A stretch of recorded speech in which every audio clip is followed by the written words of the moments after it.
Hey guys, today I'm going to show you how to get a Rent Please Landlord Sim modded version for iOS and Android. So as you can see, I got unlimited money. So I'm going to show you guys exactly to download this.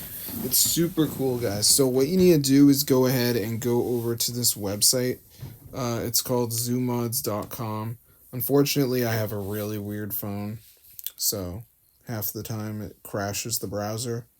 But anyway, guys, once you're on this site, you want to go to the search bar and type in Rent Please Landlord Sim and begin mod download. Now, before it downloads, you'll do one more step, which is the device verification. And what this means is you have to download two apps and complete the instructions. They're completely for free and they're from the official app store. So let's just wait for this to load, and I'm going to show you guys exactly to do it. And then I'll show you guys how to do it on an iPhone later, if that interests you.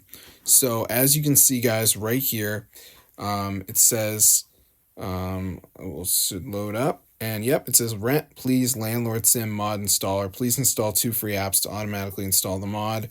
So we just got to press on the apps and it will bring you to the App Store. So as you can see, I'm on an Android phone, so it's actually going to bring me to the Play Store.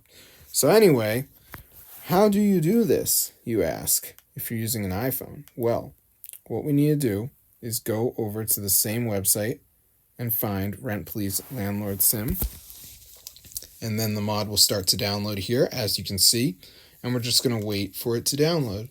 So let's just give it a second, as you can see. All right. And then I'll show you guys how to complete verification using an iPhone. So let's just wait for it to load here, as you can see. All right. And then we should be good to go. So basically, it's going to load that same page, just looks a little bit different on an iPhone. And then you just press on the app. I did Dice Dreams and Family Island specifically, and it brings you to the App Store. You download the app, and you run it, and you complete the instructions, just touching around, whatever, nothing too crazy. So be sure to try it out, and peace out.